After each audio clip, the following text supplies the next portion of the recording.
আসসালামু আলাইকুম ওয়া রাহমাতুল্লাহি ওয়া বারাকাতুহু। প্রিয় দর্শক মণ্ডলী, আজকে তোমাদের শিক্ষা দেখতেই পাচ্ছ, যারা পড়াশোনা জানো, পড়তে পারছো, যে আজকে আমরা যে বিষয়টা শিক্ষা করব খুব একটা ইজিলি ব্যাপার। এটা কিন্তু আমাদেরকে জানা প্রয়োজন আছে। আমরা যারা নামাজি, আমরা যারা মুমিন মুসলমান, আমাদের জন্য প্রয়োজন। তো আজকে আমরা শিক্ষা করব নামাজে সূরা মিলানোর সঠিক নিয়ম। কিভাবে আমরা নামাজে সূরা মিলাবো, কেমন করে পড়বো, এই বিষয়টা আমাদের প্রত্যেকের জানার প্রয়োজন আছে। আমরা এটা শিখবো আজকের এই ভিডিওটা তোমরা যদি মনোযোগ দিয়ে দেখো এবং শোনো, আশা করি তোমাদের আর নামাজে সূরা মিলানোর যে একটা সমস্যা সেটা কিন্তু আর হবে না। আজকে থেকেই একদম আপনারা সেটা সহজ হয়ে যাবে। শুধু একটু মনোযোগ দিয়ে শুনতে হবে এবং সেটাকে আপনাকে ভালোভাবে শুনে ট্রাই করতে হবে। দেখবেন হয়তো দুই একদিন একটু ডিস্টার্ব হলেও আস্তে আস্তে ঠিক হয়ে যাবে। তো চলুন শুরু করা যাক যে নামাজে সূরা মিলানোর সঠিক নিয়ম। কিভাবে সূরা মিলাবো সেটা পুরোটাই শিখিয়ে দেবো। তার আগে বন্ধুরা রিকোয়েস্ট, চ্যানেলে নতুন হয়ে থাকলে চ্যানেলটিকে সাবস্ক্রাইব করবেন, ভিডিও শেষে আপনার মন্তব্য জানিয়ে দেবেন এবং যদি ভালো লাগে অবশ্যই লাইক দিয়ে আর একটা বন্ধুকে শেয়ার করে দিবেন তার জানার জন্য। তো চলুন আমরা প্রথমে যে বিষয়টা জানবো, আমরা নামাজে অনেক ক্ষেত্রে দেখবেন 4 রাকাত নামাজের নিয়ত করি, 3 রাকাত নামাজের নিয়ত করি, 2 রাকাত নামাজের নিয়ত করি। তো আজকের প্রসেসটা আমি 4 রাকাত দিয়ে দেখাচ্ছি। তো এটাকেই তোমরা যদি ভালোভাবে শুনে, ভালোভাবে মনোযোগ দিয়ে শুনো, তোমার 2 রাকাত 3 রাকাত সবাই কিন্তু কাজ হয়ে যাবে। আদার্স আপনার কাজ শেখাতে হবে না নতুন করে, বুঝতে পারছেন? এই একটা বিষয় সমস্ত টোটালি A to Z শিখে যাবেন। তো সর্বপ্রথম আমি 4 রাকাত বিশিষ্ট ফরজ নামাজ, অর্থাৎ যে নামাজগুলো এক কথায় বলা যায় ইমাম সাহেবের পিছনে আমরা পড়ি, বুঝতে পারছেন? যেমন জোহরের আছে, আসরের আছে, ইশার আছে। এরপর ফজরে আপনার 2 রাকাত আর মাগরিবে 3 রাকাত ইমাম সাহেবের পিছনে পড়ি। তো আজকের এটাই কিন্তু টোটালি আপনি লক্ষ্য করলে সব A to Z শিখে যাবেন।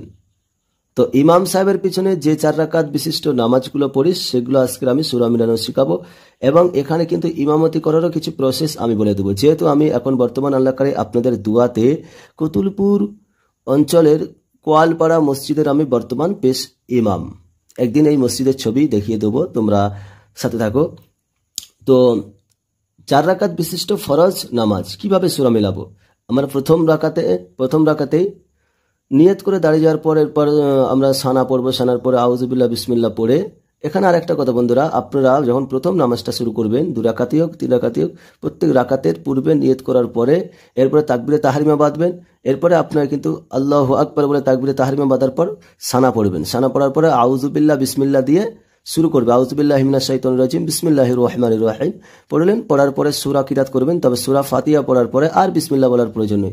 আপনার প্রথম রাকাত হয়ে গেল, আবার দ্বিতীয় রাকাতের জন্য উঠবে, তখন কিন্তু আর আউযুবিল্লাহ পড়ার দরকার নাই, বিসমিল্লাহির রহমানির রহিম এটা পড়েই আপনি পরে আবার শুরু করবেন। এরকম 4 রাকাত নিয়ত করে শেষ করলেন। এরপর আবার যদি 2 রাকাত করার ইচ্ছা হয়, মানে যখন যেটা থাকে 2 রাকাত 3 রাকাত, সে নিয়ত করলেন। আবার নিয়ত করার পর আউযুবিল্লাহ বিসমিল্লাহ পড়লেন প্রথম রাকাতে, দ্বিতীয় রাকাতে শুধু বিসমিল্লাহ পড়বেন। ঠিক এইভাবে নামাজটার প্রসেসটা এরকম, ইমাম সাহেব হোক কিংবা মুক্তাদি হোক, ঠিক আছে?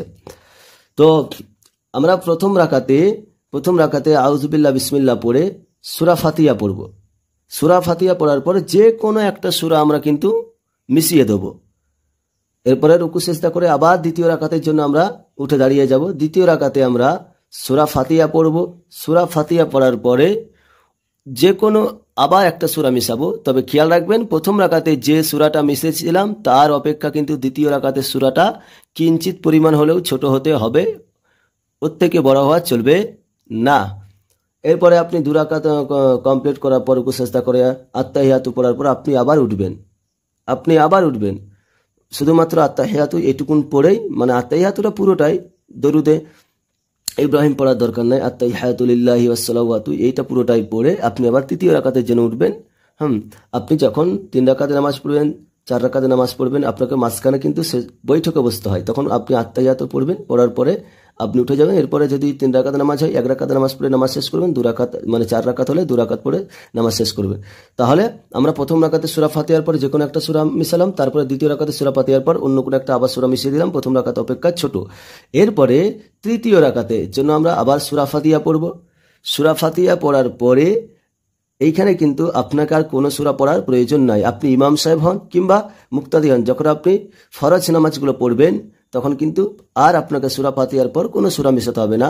আপনি সূরা ফাতিহা পড়বেন, পড়ার পরে আপনি আর সূরা না মিশিয়ে শুধু সূরা ফাতিহা পড়ে রুকু সিজদা করবেন তৃতীয় রাকাতে।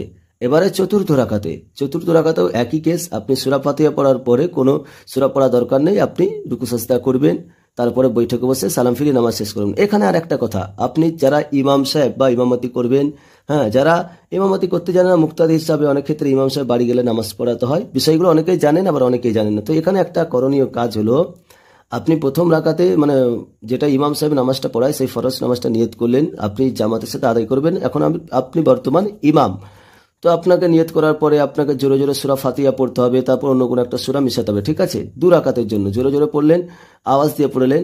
এরপরে আপনি যখন তৃতীয় এবং চতুর্থ রাকাতের জন্য উঠে দাঁড়িয়ে যাবেন, বাকি 2 রাকাত অবশিষ্ট, তখন কিন্তু আর জোরে জোরে সূরা ফাতিহা পড়বেন না, আস্তে আস্তে মনে মনে সূরা ফাতিহা পড়বেন, আর কোনো সূরা পড়ার দরকার নেই। তৃতীয় রাকাতে এবং চতুর্থ রাকাতে তখন আপনি কি করবেন, মনে মনে পড়ে এরপরে আপনি নামাজ যথারীতি নিয়মে শেষ করবেন। এটা ছিল 4 রাকাত ফরজ নামাজের টোটালি একটা নিয়ম। আশা করি বুঝতে পেরেছেন, বুঝতে না পারলে কমেন্ট করবেন, ঠিক আছে? এরপরে আমরা যে বিষয়টা আলোচনা করছি এটা হচ্ছে 4 রাকাত বিশিষ্ট সুন্নাত নামাজগুলো। 4 রাকাত বিশিষ্ট সুন্নাত নামাজ, 2 রাকাত বিশিষ্ট সুন্নাত নামাজ, 3 রাকাত তো নাই, বুঝতে পারছেন? যাই হোক, সুন্নাত নামাজগুলোর আপনাকে শিখিয়ে দিই। তো এই 4 রাকাতটা এই কারণে শিখাচ্ছি, 4 রাকাতটা শিখে গেলে আপনার 3 রাকাত 2 রাকাতে আটকাবে না, ঠিক আছে? আপনাকে যখন শুধু 2 রাকাত শিখাবে তখন কিন্তু আপনার মনে চিন্তা হবে বাকি 2 রাকাত কি করবো, ঠিক আছে? এই জন্যই 4 রাকাতগুলো দেখাচ্ছি। তো 4 রাকাত বিশিষ্ট সুন্নাত নামাজগুলো কিভাবে আমরা সূরা মিলাবো, যথারীতি নিয়মে মিলাতে হবে, একই প্রসেসটা, একই, এটার মতনই।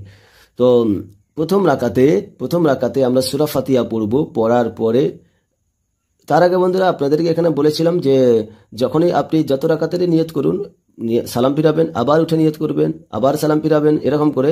তো যখনই নিয়ত করবেন তখনই কিন্তু আপনাকে আউযুবিল্লাহ বিসমিল্লাহ পড়তে হবে প্রথম রাকাতে।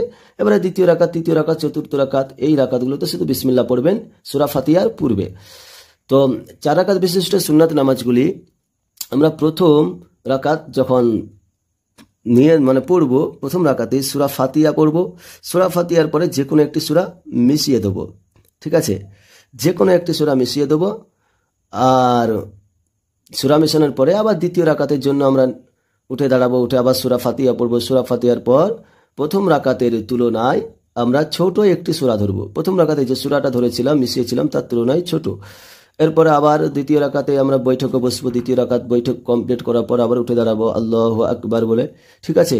এরপর তৃতীয় রাকাতের জন্য আমরা আবার সূরা ফাতিহা তিলাওয়াত করবো, পড়বো, পড়ার পরে আবার দ্বিতীয় রাকাতে যে ছোট সূরা মিশিয়েছিলাম এখানে সূরা ফাতিহার পরে, সেই তুলনায় আমি আবার তৃতীয় রাকাতে সূরা ফাতিহা পড়ে সেই তুলনায় ছোট একটি সূরা মিশিয়ে তৃতীয় রাকাতটা কমপ্লিট করব। করার পরে আবার আমি চতুর্থ রাকাতের জন্য যখন সূরা কিরাত করার পরে রুকু সেজদা করার পরে আবার উঠে দাঁড়াবো, আবার সূরা ফাতিহা পড়বো। সূরা ফাতিহা পড়ার পরে আবার তৃতীয় রাকাতে আমরা কিন্তু অন্য একটি সূরা মিশাবো, এই চতুর্থ রাকাতে অন্য একটি সূরা মিশাবো, তৃতীয় রাকাত অপেক্ষা ছোট। প্রথমে দেখেন এইখানে আমি যে সূরাটা মিশিয়েছিলাম প্রথম রাকাতে তার তুলনায় দ্বিতীয় রাকাতে ছোট হবে, দ্বিতীয় রাকাতে যে সূরাটা মিশিয়েছিলাম তৃতীয় রাকাতের তুলনায় ছোট হবে, হ্যাঁ। আবার তৃতীয় রাকাতে যেটা মিশিয়েছিলাম তার তুলনায় চতুর্থ রাকাতে ছোট, প্রথমে থেকে আস্তে আস্তে আস্তে বড় থেকে ছোট হয়ে হয়ে আসবে। আপনার যে রাকাতে নামাজ পড়ুন, 4 রাকাতে নিয়ত করলে 4 বার আপনাকে ছোট করে বড় থেকে ছোট করে আসতে হবে। 2 রাকাত হলে প্রথম রাকাত তুলনায় ছোট হবে। আর একটা বিষয় আপনাদের ক্লিয়ার করে দিই, আপনি ধরেন সূরা ফাতিহার পর আপনি এই সূরাটি ধরলেন যে আরাআইতাল্লাযী ইউকাযযিবু বিদ্দীন ফাযালিকাল্লাযী ইয়াদউল ইয়াতীম, এই সূরাটা পড়লেন প্রথম রাকাতে, ঠিক আছে? এরপরে দ্বিতীয় রাকাতে যখন আপনি আবার সূরা ফাতিহা পড়বেন, এর উপরে কিন্তু আরাআইতাল্লাযীর পূর্বে যে সূরা আছে সেটা কিন্তু আপনি পড়তে পারবেন না।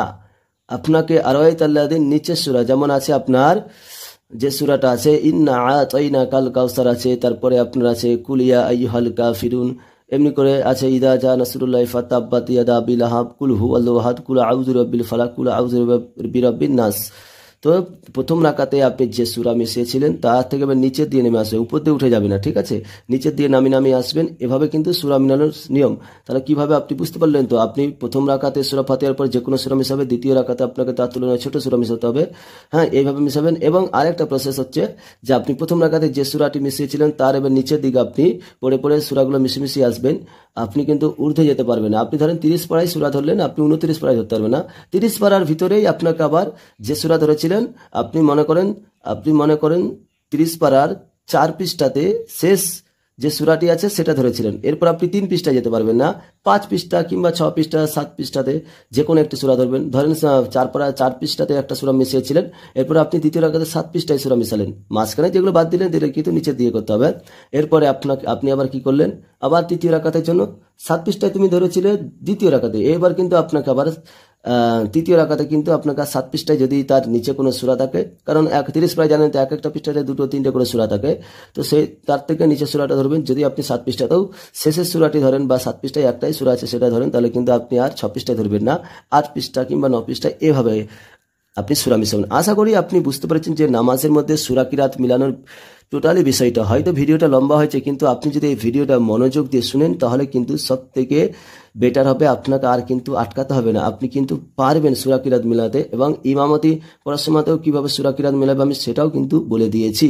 এরপরেও যদি না বুঝতে পারেন আমাকে কমেন্ট করবেন, এরপর আমি প্র্যাকটিক্যালে আপনাকে দেখাবো, সরাসরি আমি নিজে পড়ে এবং সেটাকে করে দেখাবো। সবাই দোয়া করবেন। বর্তমান কোয়ালপাড়া নুরানি জামে মসজিদের পেশ ইমাম আমি, বুঝতে পারছেন কতুলপুর অঞ্চল, বাঁকুড়া জেলা। মসজিদের খুব আর্থিক অবস্থা খারাপ, আপনারা যদি কেউ সাহায্য দিতে চান বলবেন, আমি সেক্রেটারি সাহেবের সাথে আপনাদের যোগাযোগ করিয়ে দেবো, আপনারা সাহায্য করবেন, পাশে থাকবেন আল্লাহর ঘরের জন্য। আর ভিডিও ভালো লাগলে লাইক কমেন্ট শেয়ার করবেন, চ্যানেলটিকে সাবস্ক্রাইব করবেন। আসসালামু আলাইকুম ওয়া রাহমাতুল্লাহি ওয়া বারাকাতুহু।